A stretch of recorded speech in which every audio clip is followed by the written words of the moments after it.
Alright, hello YouTube. This is definitely the first take of this video. Today we're gonna do a Silverwolf quick start guide, and I'm gonna try my best to put as much info for Silverwolf as possible within this little video, I suppose. Alright, so let's start with the biggest asset of Silverwolf that people focus on, right? Which is her skill. When Silverwolf uses her skill, she targets one enemy. There's a chance to add another elemental weakness similar to an ally weakness to an enemy. So I think everyone knows this mechanic, but I can show it anyways as well, right? So for example, this enemy is weak against ice, lightning, and imaginary, right? You can run Silverwolf Sealy and then maybe March Bailu, for example, and then Silverwolf will always apply a quantum weakness on the enemy. She counts elements, not character. It is written in her own description. She counts the ally element, right? So if you have 3 different elements, if you have physical, quantum, and fire on your team, even if you have 2 quantum, it's going to be 33% chance on all the elements. If you have 2 elements on your team, it's a 50-50. It doesn't matter how much of the 2 elements you have. This enemy is currently weak to ice, lightning, and imaginary. If I use this, it'll be weak to either quantum or physical. It got weakened to quantum, right? So as you can see here,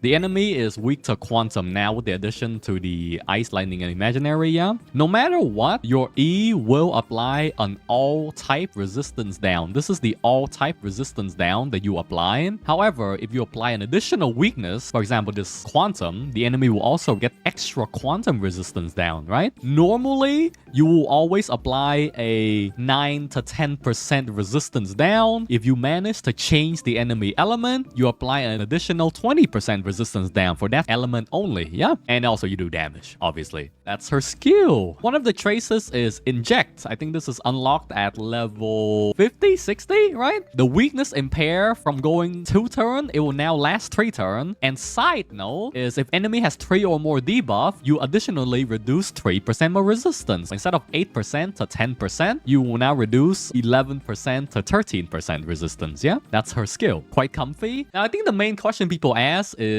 effect hit rate, right? How much effect hit rate do you need on Silverwolf? The answer for your elemental swap is going to be like this. Depending on your talent level, from level 6, you need 107% effect hit rate to guarantee this. If your talent is level 10, then you need 97 or 96.6 something effect hit rate to guarantee this effect. For your resistance down, however, if you only care about the resistance down, you only need 67% effect hit rate, and that's her skill, yeah? So once again, 107 to 97 for talent level 6 to 10, and 67 at all levels if you only care about the resistance down. Next is her ultimate. There is a 90 to 100% chance to apply a defense down on enemy for 3 turns. This ult cost is 110, well technically 105 because for some reason every character gained 5 energy after they use their ult. I don't know why, but it's there I guess. This is quite simple. The effect hit rate you need for this is, I think it's range from 86 to 67 to guarantee the chance to apply the debuff. If you only care about the resistance down and the defense break, you only have to build 67 hit rate on Silverwolf. If you care about the elemental swap, then you have to build a lot more effect hit rate, right? Now this is her talent. Every time Silverwolf attacks an enemy, she can apply an attack, defense down, or speed down. There's the chance go from like 60 to like 72, 75 something, I forgot. But if you want to guarantee that every single turn you apply one of these 3 debuff, you need 160 or 130 effect hit rate, depending on your trace level. I wouldn't build that much effect hit rate. That's kind of overkill. I wouldn't build like 160 and stuff, right? I mainly will just care about the defense down and the resistance down. And the trace she gets at level, this is the level 20 trace, right? The buff will now last 4 turns, right? Instead of 3 turns. And then every single time an enemy is weakness broken, she also apply a debuff on them, which is pretty comfy, right? So that's the speed bug, the defense reduction from ultimate, the Aether Cold from the Lightcone, the attack bug, the quantum resistance down, the resistance down normally, and defense bug, right? I think ideally for the bug, you want the speed and defense down bug. This is the debuff list, right? Very comfy. That is the base 3 skill set of Silverwolf, yes? Silverwolf has a normal energy regen sword, so it's 20 energy from basic attack, 30 energy from skill, 5 energy from ultimate, and no energy from talent, obviously, right? So that is Silverwolf's kit. The Silverwolf technique is a pretty cookie cutter technique to see. She immediately attacks all enemy, deal quantum damage to all enemy, ignore the weakness type, and reduce toughness of all enemy, right? So this is like a really good opener because she can start every fight with a free toughness break, sort of. So this enemy, because it dealt damage, they also got affected by a bug and their shield is broken. So Silverwolf talent also applies another bug onto them, and this enemy has no bug because it resisted everything. Oh my god, lol. This is the trial Silverwolf, and I think they know because they gave Silverwolf a very good effect hit rate. She has 108 effect hit rate. This is a really good effect hit rate on Silverwolf. That's very high attack, very good effect hit rate as well, and very high speed.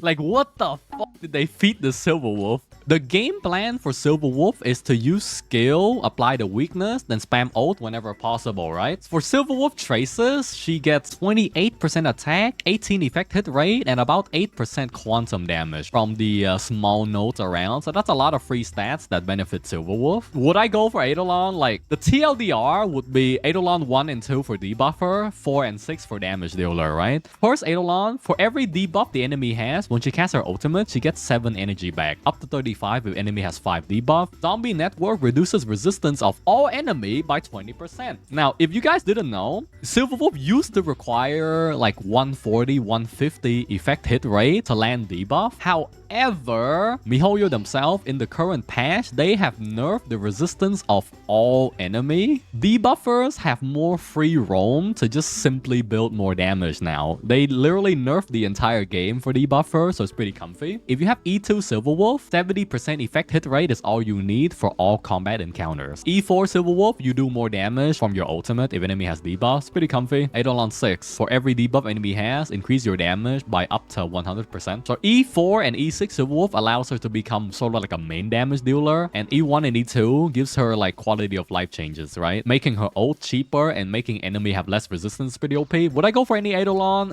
If you really want E2, go for it, because E2 affects all your allies as well. So if you run multiple debuffer, it's pretty comfy, but I don't really think she needs the Eidolon to be okay. For Relic, this Silverwolf has the Relic set that is, in my opinion, really good on her. In my opinion, Silverwolf is more of like a sub damage dealer slash debuffer and not really a pure debuffer. It's kind of wasted to not make use of her damage because her damage ratio is pretty good. So this Relic set is perfect for her. I like the effect hit rate and I like the quantum damage boost, yeah? For the quantum damage boost is the ideal 4-piece set on her. It gives her more damage, gives her more quantum damage and stuff, right? Pretty comfy. And the effect hit rate set gives her more effect hit rate, obviously, yeah? And increase your attack based on your effect hit rate as well. For main stat, I would go for speed boots, probably a crit K, quantum damage on the orb, and energy regeneration on the rope. And I'll tell you why soon.